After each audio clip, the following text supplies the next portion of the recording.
Welcome to Bellwether Wealth's webinar series, Navigate Exit Planning with Confidence. In Season 1, Drive Your Business Like You're Going to Sell It, we're joined by John Fulwider, a business value growth advisor at Gear 80. For today's episode, we will continue our discussion on how to increase profit and cash flow. I'll start us off as I always do by reminding us that business owners, man, they can't get out of day-to-day management, and 80% of them aren't going to be able to sell their business. So this free 14-part webinar series shows you how you can free yourself from day-to-day management and double the value of your business. So that way you can successfully sell it when you want, to whom you want, at the price you want, or you can decide to keep it as a highly profitable asset. All you have to do is drive your business like you're gonna sell it. That involves focusing your work on the 3 dimensions of business growth. 1, creating predictable profit and cash flow growth. 2, creating predictable, sustainable revenue growth. And 3, creating predictable, transferable value. Now, there's a great side effect of focusing on these 3 dimensions, which is that your business gets easier and more fun to run. So 4 parts to this webinar series, and today we're concluding part 1, creating predictable profit and cash flow growth. Today, we're going to focus on part 2 of how to increase profit and cash flow predictably. If you missed our webinars on why predictable profit and cash flow matter, and part 1 of how to increase them, we have recordings that you can watch. We're posting that link in the chat. The webinar series continues most Wednesdays through the end of January. And to see the complete schedule, visit Bellwether Wealth's exit planning page. We're posting that link in the chat. Up next in our webinar series is growing your revenue predictably and sustainably. That's important because buyers want to see revenue growing steadily up and to the right. On November 6th, we'll cover why predictable and sustainable revenue growth matters. And then the next 2 weeks, we'll have how to increase revenue predictably and sustainably, parts 1 and 2. Today is part 2 of how to increase profit and cash flow predictably. There are 8 objectives to achieve in building predictable profit and cash flow. We covered objectives 1 through 4 last time. We're covering 5 through 8 today. Objective 5, you need financial reporting processes. 6, you need a scalable sales process. 7, you need strong standard operating procedures. And 8, you need high customer satisfaction. I'm John Fulwider, and I'm your guide for this webinar series. I've helped more than 40 business owners grow their profit, revenue, and the value of their business, all while making it easier and more fun to run. My clients have succeeded with many of the major types of business transitions, to strategic buyers, to private equity, to the company's management, and to the next generation of family members. And I'm proud to say that many of my clients have earned a spot on the Inc. 5000 list of fastest growing American businesses multiple years in a row. And finally, I'm a certified exit planning advisor, which means that I've got special training on collaborating with other professionals like financial advisors, exit planners, accountants, and attorneys to help business owners successfully reach their finish line. This webinar series is for business owners who are experts in running their businesses, but not experts in selling them. Most business owners sell their business only once, so for them it's a high-stakes, complicated project. Throughout the series, we're focusing on 2 characters, Got Time Greta and Want Out William. Got Time Greta has a successful business generating a nice income for her. She's thinking, I don't want to go anywhere tomorrow, but I'm not sure I want to be required to be here 3 to 5 years from now. Want Out William, on the other hand, is tired. He doesn't have another great recession and global pandemic in him. He wants out in a year or less. As I've covered in previous episodes, this series revolves around a free assessment that gives you a rough estimate of what your business could sell for today. When you take it, you'll also learn how much more you could sell it for after you increase its profit, revenue, and value. This could be as much as double what you could sell your business for today. You've got to know where you are to plot a course to where you want to be. So scan this QR code with your phone to load up the assessment now, or click on the link that we're posting in the chat. Now it's time to dive deep on the 4 objectives that we'll cover today. When we achieve these 4 objectives, we're much closer to achieving predictable profit and cash flow. Objective number 5 is that you have strong financial reporting processes. More specifically, you regularly prepare and share P&L, balance sheet, and cash flow reports. And weekly, you prepare, distribute, and discuss flash reports tracking the key metrics needed to analyze and predict business performance as a tool for reaching business goals. Now let's look at the key results that show us we're on the way to strong financial reporting processes. Now I'm going to do something to make a point here. As I'm reading this list of financial reporting processes, I want you to be honest with yourself. Do you get each of these items? Do you understand them at an expert level? Do you want to do each of these items? And do you have the capacity to do them? Think about that. So 1, you follow industry best practices for preparing financial and operating reports. 2, the chart of accounts reflects the business that you're in. 3, the business prepares and shares the P&L and balance sheet within 10 days of each month's end. And 4, the business prepares and shares the cash flow report on the same day every week. Going on, there's more. Do you want these? Do you get them? Do you have the capacity to do them? 5, the business prepares and shares a weekly 1-page flash report tracking key performance indicators. 6, senior leadership discusses the weekly flash report and uses it to manage the business. And then 7, the business tracks revenue and profitability by product or service and for each client. So I'm guessing you answered no. I don't get them, I don't want to do them, and I don't have the capacity to do them. And that is actually very good news, because in order to make your business sellable, you need to let go of things. In order to exit day-to-day management of your business, you need to let go of things. And financial reporting processes can be an easy start. They can be easier to let go of than other parts of your business because it's hard to enjoy them and do them well if you're not an expert who just loves finance. There are plenty of experts out there, so here's what I recommend. Let your head of finance handle all the financial reporting processes key results. Then your head of finance can also handle objective 4, strong margins, which we covered in last week's episode.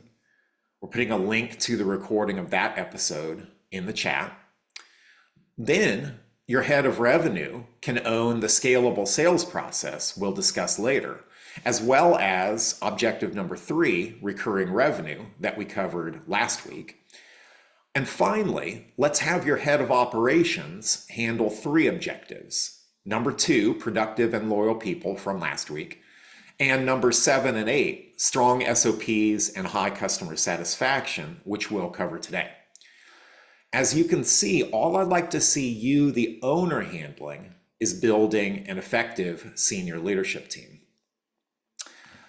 Now, mastering both strong margins and financial reporting processes is a job for a talented and experienced chief financial officer, or CFO. Good news, you don't have to hire a full-time CFO because you can have a fractional CFO. That's someone who already has the firepower that you need to take your company to the next level. But you can engage them for a fraction of the price because they work for you on a fractional basis. Here's more on fractional executives from the best book on the topic, Fractional Leadership, by my friend Ben Wolf. Ben writes, you know you need to step up your game in marketing, sales, operations, finance, or technology to scale, but you aren't big enough or aren't ready for the commitment and ramp up time of hiring a full-time experienced executive hire. Get someone on your team who's been where you are and done this before on the scale you want your business to get to for a fraction of the cost and ramp up time of hiring that person full-time. You'll get an experienced executive on your leadership team who knows where your pitfalls are, will help you preemptively solve them, and will guide you to your destination. These kind of fractional leaders can help you with any of the objectives that we're going to talk about in the rest of our webinar today, such as objective number 6. Objective number 6 to achieve predictable profit and cash flow growth is a scalable sales process. Now remember, we're looking for predictable growth in profit and cash flow. That means we have to stop relying on heroic sales efforts at the end of every quarter. And we're looking for a scalable sales process. That means that you, the owner, have to stop being the only one who can land the big whale customers. Here's the hard truth. A business that relies on you to be the most productive salesperson isn't a business, it's a sales job. And an undesirable one at that, because you don't get to focus 100% on sales. And we both know salespeople hate that. If you're Got Time Greta, a scalable sales process gives you the option to step out of day-to-day management and enjoy owning the business as chairwoman of the board. Or Greta could sell her company for top dollar. If you're Want Out William, a scalable sales process helps make the business sellable. That's because now it's not reliant on one person, whether William or some superhero salesperson William employs.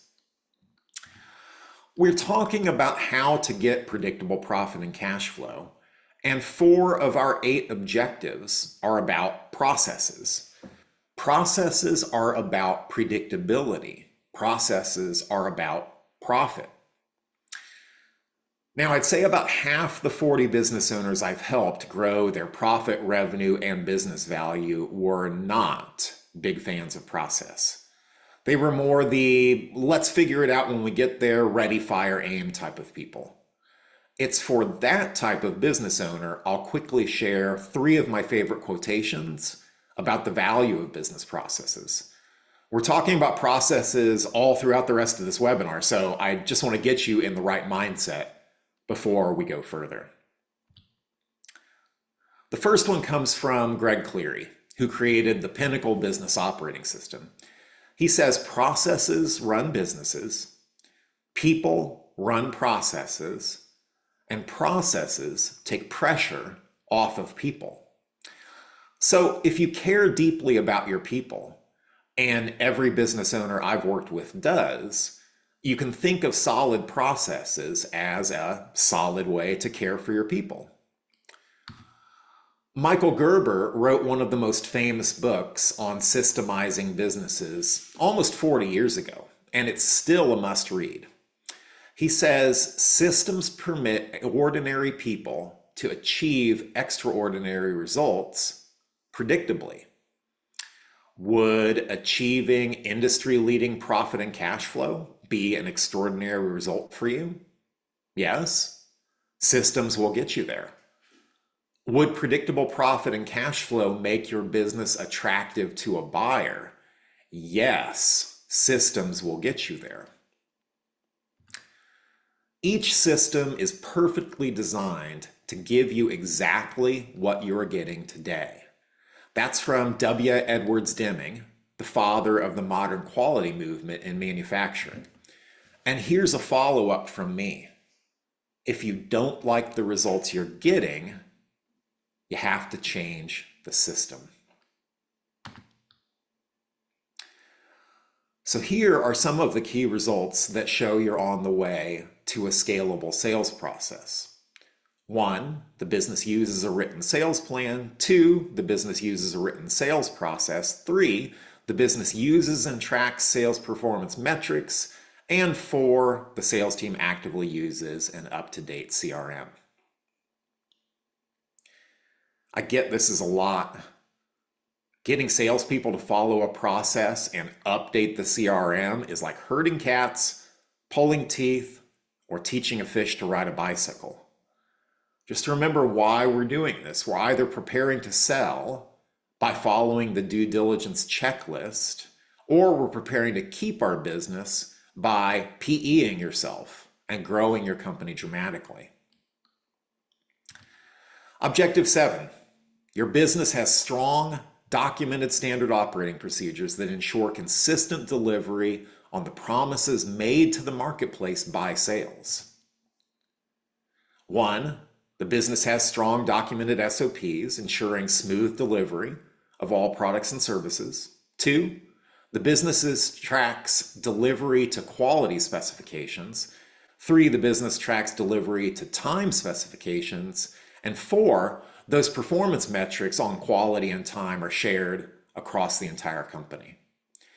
You've heard about running the business on the numbers. We're not talking here about financial performance, we're talking operational performance. Financial performance is a lagging indicator of operational performance. Operational performance is the leading indicator that leads to financial performance. So push on operational performance. I said earlier that about half the business owners I've worked with don't care much for processes. Good news, there are people out there who love processes. They are great at creating and managing them. And they have turned make it up as we go along businesses that got inconsistent results into predictable profit and cash flow machines. And you can get such a person in at least 3 ways.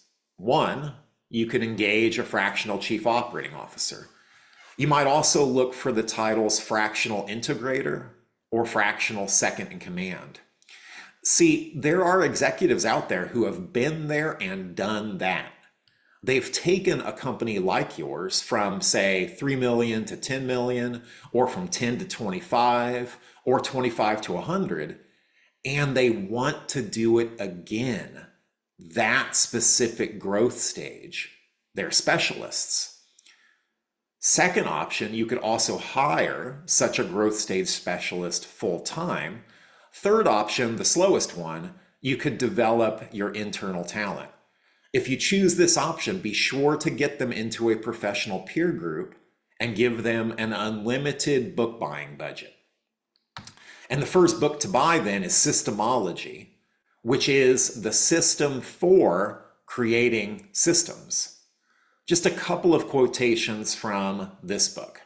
First, the key to ensuring that your business develops a culture where systems are not just created, but actually used is persistence.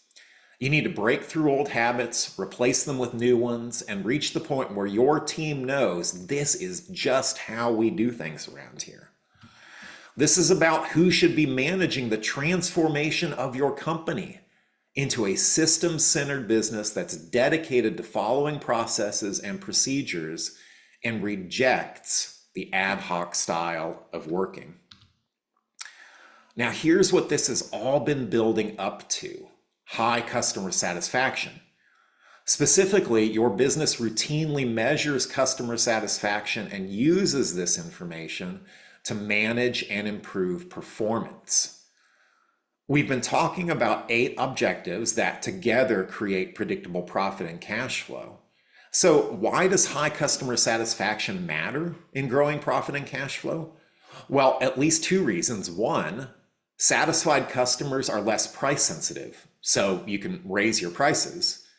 And 2, satisfied customers refer their friends, which means your average CAC, or cost to acquire customer, goes down because referred customers are essentially free of marketing and sales costs. We're in the home stretch here. Here are 4 of the key results that indicate you're on the way to high customer satisfaction. 1, you've got a documented process to measure it. 2, you routinely measure it with a mix of surveys and customer interviews. 3, You've got a documented process to collect customer ideas for improving the business. And 4, you regularly share your data on customer satisfaction, both internally and externally. But how to do all of that? I've talked today about 4 different processes: financial, sales, operations, and customer service. How does a busy business owner do all that? The answer comes from one of my heroes, Dan Sullivan. He's got a book called Who Not How. That book is the reason I've been talking about fractional leadership and other ways to bring in the firepower you need to make your business sellable in the short term or grow it dramatically in the long term. Here's my summary of Dan's book. When something needs done, don't figure out how to do it yourself. Instead, find a who already knows how and is great at it. When you do, you'll stay in your unique ability and enjoy more freedom, and so will your who. All right, we just covered a lot of practices of world-class businesses. Please don't beat yourself up if you're looking at these key results and thinking, I don't have many of these or any of these. Business owners are the heroes of our economy, and running a business is incredibly difficult. One such business owner is Brent Beshore. He's the founder and CEO of Permanent Equity, a buy and hold private equity firm. In the course of his work, he's seen the inside details of thousands of companies that he's considered buying. And he says, quote, all businesses are loosely functioning disasters that sometimes make a profit. Good news, you're in the right place to make your business better functioning, less disastrous, and more profitable. And also good news, you're in the right place to prepare your business for sale or to PE yourself. It's because the objectives and key results I've been showing you come from the due diligence checklist buyers use when deciding whether to purchase your business.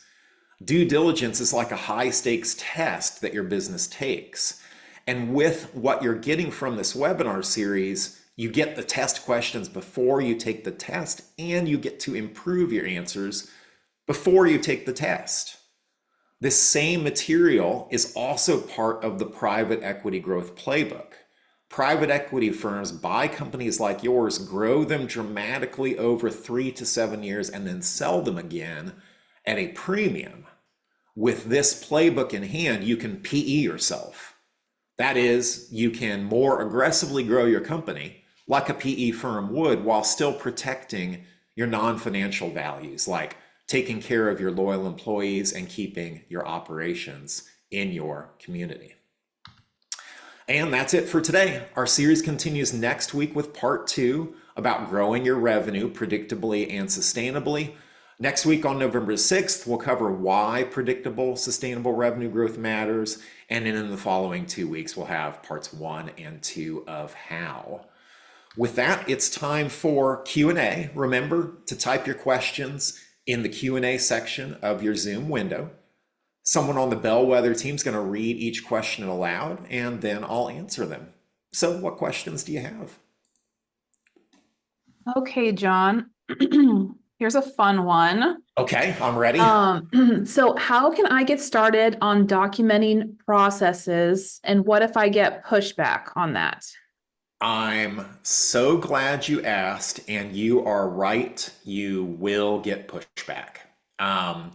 Let me help you by forewarning you about the 3 types of pushback you'll get. One will be, I'm scared you're about to fire me. All right, so you're going to go ask some of your longest standing employees, like, how do you do your job and why do you do it that way? And they are going to be thinking, I guarantee this, oh my gosh, Greta or William are going to try to hire somebody younger and cheaper than me, or they're going to just try to eliminate my job, and that's why they're documenting it. So that's reason number 1 that they're going to object. Reason number 2 is going to be a sense of entitlement. I've been here 40 years. My ad hoc make it up as I go along way has worked up until now. And, it's a reward for my loyalty that I just keep getting to do things the way that I've been doing them. And then a third reason people will object is because when you start looking into how they do their job and why they do it, you'll realize that they haven't been working quite as much or as hard as you thought they were, right? And as you dig in, you'll realize that you're paying them for what you thought was a lot of work, and it's actually not a lot of work. So again, they'll be protective. So how do you go about documenting it? The process is described in systemology, but one of the easiest ways to do it is just to manage by walking around with a clipboard, a piece of paper, and a pencil, and just say, hey, Kim, today things are going to go slightly slower as I write down the 10 key steps in the process by which you deliver such great results for our customers.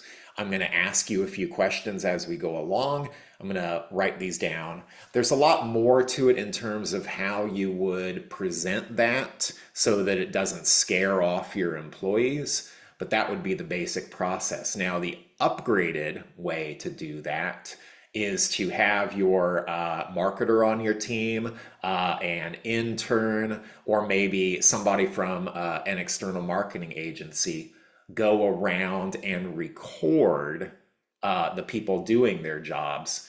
The great thing about that is you get to learn from the recordings, and then some of that material will be useful in video recorded training material that you'll produce later in conjunction with the process manual you're creating. Long answer to a short question. Let me say one other thing, just so you don't get overwhelmed by this. We are not looking here for a 700-page SOP manual. 700-page SOP manuals are undesirable for three reasons. Reason the first, nobody's going to use it. Reason the second, nobody's going to read it. Reason the third, it represents a workplace safety hazard. Because if you drop a 700-page SOP manual on a non-steel-toed boot, you're going to get a broken toe, a workers' comp claim. Ain't nobody got time for that. Speaking of time, Kim, I'm sorry I went way long on that question, which means we've got time for one more question. What have we got here? I'll read this quickly. I am 100% of our sales team. We are working to get everyone else set into specific lanes, but sales is mine. I haven't found anyone else in the company I think is qualified for this role. I manage our contractors who do marketing for us, but I am the one that oversees all of this. I am not sure how to transfer this. Okay, so I am fine with this in the short term. We're all business owners here on the call. So if a business owner is going to wear two hats, which I don't want you to, but if you're gonna, sales is a perfectly fine hat. No one is ever going to sell with as much determination and enthusiasm as you. What you're going to need to do is think about how, when you do have someone that you are able to bring in to train to sell in your place, or at least sell by your side, is you're going to need to think about transferring your relationships. Those major clients that you have are going to have to start getting used to seeing the second salesperson and eventually be able to trust putting orders in through your successor and not through you.